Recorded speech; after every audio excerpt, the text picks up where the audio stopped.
Hey guys, welcome back to my channel, and if you are new, welcome to my channel. My name is Lindsay Renee, and this is my YouTube channel.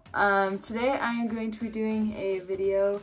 There was a trend like probably 5 years ago, like draw my life, and you'd like draw little sketches that represented things in your life.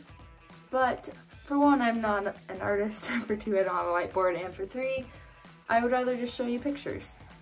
So I am going to do a draw my life or a photos of my life.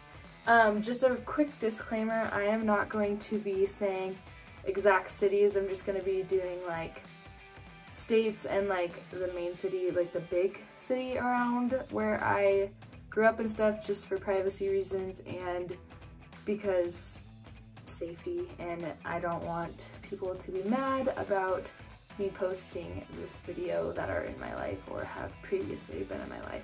So just a disclaimer, the cities I am going to say are within an hour of where I lived. Okay guys, so I have my iPad right here with all of my notes. I just sat here, I've tried to film this for like 20 minutes and I just thought that I needed to write it all down. Also, I'm sorry if you hear Cody in the background, he's on his game. But I obviously have to start where everyone starts out. I was born around Seattle, Washington on March 2nd, 2000. I was 8 pounds, 8 ounces. It was around noon. I am one of 2 kids. I'm the oldest and I have a little brother who is currently 18. And we have mom and dad still. I lived within probably a 15-mile radius until I was 18. But when I was little, I went to a private Lutheran preschool. We aren't Lutheran, my mom and dad aren't Lutheran, but that was the Christian preschool that was in the area, and that's where we went. But after preschool, I went for 2 years. I ended up breaking my arm in preschool as well. I fell off some monkey bars and I broke my arm, and I wasn't allowed to play on the playset. That's like the one like core memory that I have from preschool. But after preschool, I went to one elementary school that was the closest elementary school to my house, and I went there from kindergarten to 2nd grade, and in like between 2nd and 3rd grade, they had 8 staff changes, so my parents decided to move me into a different elementary school, and I went there from 3rd grade till 8th grade, and which was like middle school as well. I loved it at this other middle school. I was in Girl Scouts and swim team when I was young. I'm not really sure when that started and ended, I can't remember. But they were around the same time because I actually had to quit Girl Scouts to start the swim team because they were at the same time. But when I was in middle school, I played volleyball, basketball, softball, water polo, and swimming. I was doing club swimming. Me and my friends that were high schoolers all practiced water polo at night at the pool. And I was at volleyball and basketball. I was on varsity in my 7th and 8th grade years, but I did not decide to continue that in high school. So the middle school I went to, there was like an assigned high school that you went to after it, but I decided to go to a different high school just because they had the water sports, like the water polo and the swim team. The deal was if you went to the assigned high school, that you would have to go to the other high school, which I ended up going to, and you'd have to play JV. So I wanted that opportunity to play varsity because I knew I had that potential, and it just made more sense for me to go to the high school that I ended up going to. Moving on to my freshman year, like I said, it was a new school. It was the rival school to the school that all of my friends went to, so I kind of lost all my friends. I just started over. I did have a boyfriend we started dating like between 8th and freshman year. He was on the swim team with me, and he was going to the school that I ended up choosing to go to. And so he was my friend and all his friends were my friends, but I didn't really have any of my own friends. But I was on varsity swim that year. I did color guard. My boyfriend at the time got me into color guard. We got 4th in state in water polo, and we ended up breaking up, me and that boy. So I had like none of my own friends, like I said, so I had to figure out how to find my own friends my sophomore year, which actually was really good for me.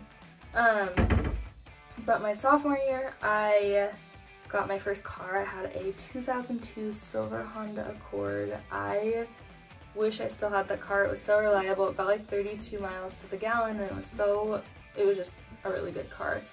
That year we took 7th in state at water polo. I was on varsity that year, so that was super exciting. I quit swimming. That was because of the coach that took over. The coach my freshman year was really awesome. The coach my sophomore year had coached me in club, and she just didn't, I needed to be pushed like really hard. I was very sassy and I still have like an attitude, so I needed to be pushed and pushed and pushed to be able to do what I was supposed to, and she just was more of the soft like coaching style, which is totally fine. That works for different people, but it wasn't working for me, so I quit. My sophomore year I took floral design, and I also started marching band. I did the color guard with the marching band, and that was so fun. I did have a couple different like boyfriends this year, but they were not for very long, so I don't really count them. But marching band, that was the year of Skyrim. It was so fun. I loved that show. But my junior year, I did this thing in my town where we did dual enrollment. You went to the college for most of your classes, and if you had a few that you had to do at the high school still, you could do it at the high school. I did have to do Spanish at the high school just because I had just done my first year of Spanish my sophomore year, and I had to do it for my like arts or something credits or culture classes. So I ended up taking that at the high school because I did not want to take it at the college. This is also the year I got my first job. I got a job at the pool. I was a lifeguard instructor, lead lifeguard, shift manager, cashier. Anything they needed me to do, I did. That was super fun. I love that job. This is also the year that Cody and I started dating, which we started dating in May, but we started like liking each other in March at the pool. We met at the pool. But we got 8th in state in water polo that year. Super fun year. I loved water polo. Just has my heart. I love water polo. Also for the winter guard this year we did Divergent themed. It was so fun. I played Triss, and we got best color guard, the award for best color guard at one of our events, which was super cool because we had the smallest color guard. I think that year, did we have 3? We had 3 or 4 that year. So we had a really tiny color guard and we got best, and a lot of other color guards had like 50 people, so they judged us a lot harder. And this is the year I like started to become more independent. I started to like pay for my own gas sometimes. I started doing my own thing, becoming an adult like every teenager does, I believe. But this is the year that I really like started to like be like, okay, I'm my own person. I do what I want to do. This is what I want to do, and that's it. Like it was what I wanted to do, my ideas, my everything, like every teenager goes through. But my senior year, I did full-time online college. I only ended up taking 1 class on the college. I just did online the rest of the time because I liked being able to work in the day. I ended up working too much. We were only supposed to work 17.5 hours a week, and I ended up working way more than that, which was that was very against the rules, but we didn't have anyone else to work. I graduated with my AA degree and my diploma, which was a super big accomplishment. I was super proud of myself. I ended up getting a new job at a feed store locally, and I was in charge of like the chicks and taking care of the chicks. We placed 7th at state this year, and obviously Cody and I still dated. We went to all the dances together. Yeah, so this is like where life gets kind of crazy. High school was really easy compared to like real life, obviously. If you are just like a young adult, you understand what I mean. When I was 19, the day, well, not 19 yet, but this is like the year of like when I was after high school. The day after I graduated high school, I got a job at Costco. They just had opened one close to where I lived and went to school. So I worked in the clothing department, and that is also the day that I left home. I moved in originally with Cody's grandparents on his dad's side.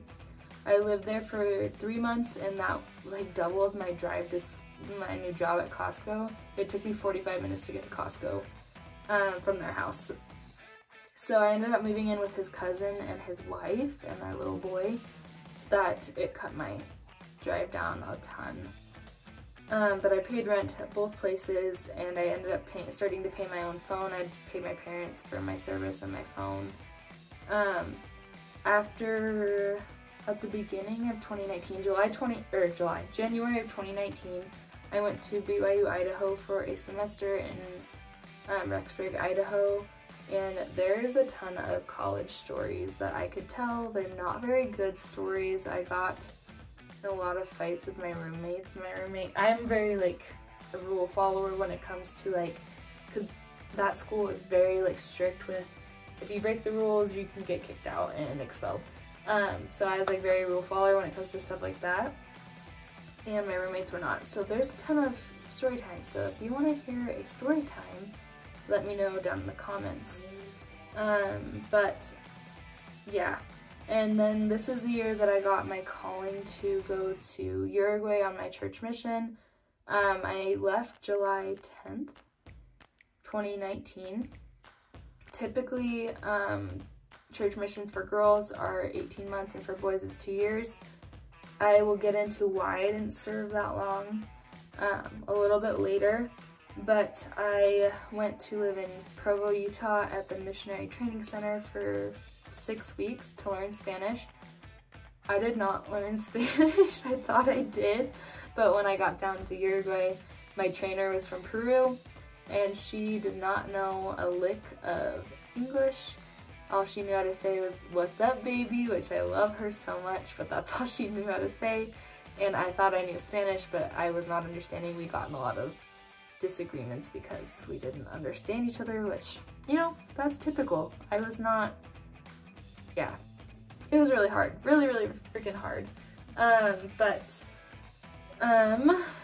So when you're on a mission, nowadays you can call your family once a week.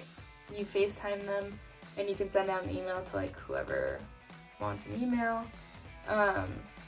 So I did that. I had just gotten like comfy with being in Uruguay, learning Spanish. I understood Spanish. Like I felt like I was good to go. And then March 2020 hits. And that's when we got quarantined. It was like March 4th or 5th.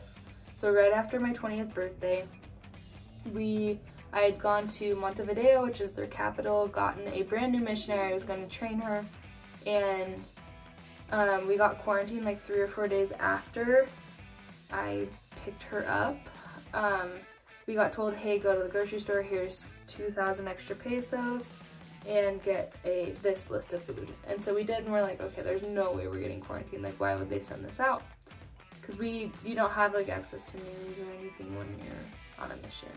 So we got all this food, and while we were like, we dropped off all our food, literally that same day, we were like trucking into our area. There was some reason we were going to the Seaber, the internet cafe. I can't remember why. There was some reason, because if there was like a special occasion, you could call home. But we got told, hey, like, some of the elders, some of the boys that they shared a church building with us. We saw them in line for the ATM, and they said, hey, we just got a call that we're going to be quarantined. And so we didn't really know what that meant. Like, we knew they called us, they put us on like a group call, and we said we weren't allowed to leave. We were allowed to leave for 2 hours in the afternoon, 2 hours in the morning. We were not allowed to go to any meetings. We weren't allowed to go see any members. We weren't allowed to do anything. If we were going anywhere, we had to go pick up lunch because the members would make us lunch. We had to bring it back to our house and eat it. So we had quarantine for like 2 weeks, or a week before we even knew what was gonna happen. So they told us, hey, we're gonna get sent home. So I was not happy. I was very sad about that. So that whole week we just kind of spent, there was 4 elders that shared a house like down the block. And so we'd go sit on their porch and just talk because we couldn't do anything else. We just would sit and talk and hang out on their porch for hours because we didn't literally have anything else to do. And we drink mate, which is like a tea kind of thing. It's so fun. I'll put a picture right there. But one of our last P days, the elders that shared a church building with us invited us to go wake up at like 3 a.m. and go sit and watch the sunrise and drink mate. And so we did that, and it was so fun. And I'm so grateful for that experience. I'll show pictures right there as well. But we ended up getting bused. The church shuttled us all to Montevideo. We spent a night at a hotel there. And then the church, we all got shuttled to the airport, and the airport was full of missionaries. We all had our masks on. We weren't allowed to take our masks off. We didn't know how contagious it was. Luckily, I had one of my friends there's 2 missions in Uruguay, and my friend, his name is Ben, was in my other mission, and he met me at the airport, and I was bawling. I kept looking for him, and then when I found him, I went running over, and I was bawling. Ugh, it makes me emotional. Hold on one second. And so we ended up all getting on a chartered flight. There was 3 flights. So there was 1 out of Uruguay, and then there was 2 more in Chile. So we went and landed in Chile, dropped off the Chileans. Only the Americans went home. The Americans and the Chileans went home first because like Peru was super locked down, which I'll explain in a second. So we dropped off the Chileans in Chile. We got on a separate flight, and then 3 flights chartered into Salt Lake.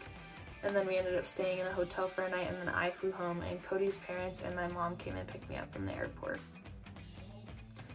And at this point, we didn't know how contagious it was. We really didn't know anything. So it was really scary. And it was scary being in a separate, like a foreign country, just because their medical wasn't the same. It was just different. And so I didn't understand medical terms in Spanish. Like I understood Spanish, but not like medical terms, if that makes sense. But like I said, Peru was really locked down. Cody was in Peru on his mission, and we didn't think he was going to be able to come home. He was quarantined for a month before we got word that he was coming home, but he was allowed to call home every day, so he'd call home. And on those phone calls, we decided that we were going to get married because we didn't know if we were going to be home. Like the 2 options they had given us were stay home for 2 weeks, like stay a missionary and just like we'll reassign you when you can get reassigned, or you can like postpone the rest of your mission for a year and then finish it off in a year. And so when we were on these phone calls, we decided we were just going to get married because we didn't know how long it was going to take for us to get reassigned, and we just didn't really want to be sitting around not being able to get a job, not being able to get married, not being able to do all these things that we wanted to, and it wasn't really our choice to come home. So we decided that we were just going to get married, and he actually did come home like 2 weeks after I came home, so it was fairly quick, and we were just very grateful that he was able to come home. So fast forward a little bit, May 16th, 2020, we got married in his backyard by our bishop, and my family was there. Tanner, my brother and his girlfriend were there, my parents were there, and then Cody's brothers and parents were there, and then Cody's best friend and Cody's cousin Haley was there too. And we got married, and we went on our honeymoon to his family's cabin. After we got back, Cody got a job as a carpenter, and I got a job as a lot attendant at the car dealership in my town. And after we were May to November, we lived and worked there, and then we decided that we were going to move to Utah because Cody wanted to go to college to finish his stuff for his flight stuff, his piloting stuff.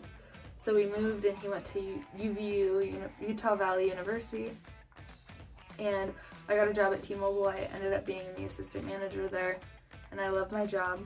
But UVU ended up like shutting down their program that he needed for the most part because of COVID. It wasn't making enough money, so they just kind of put it on hibernation mode. And in this time, Cody's parents had moved to Arizona. His brother had moved to Arizona, and both of his younger brothers had moved to Arizona. So we decided to move here as well because there was a college that had his degree, and he's going there now. And I just got a job at a new car dealership, and throughout this craziness we have never gotten COVID, but obviously that's kind of very smoothed over, and there has been a lot more that has happened. Like I said, if you guys want college story times, like T-Mobile story times, I am up to share, but that is where life has brought us. Now we're here, we're really happy here.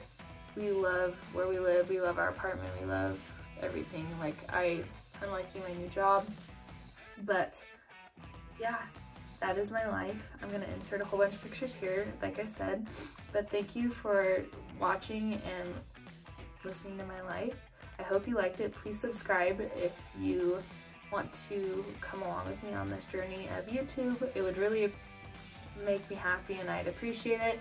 It is one of my goals that by 2023 I will get 1,000 subscribers, so please be one of my first subscribers.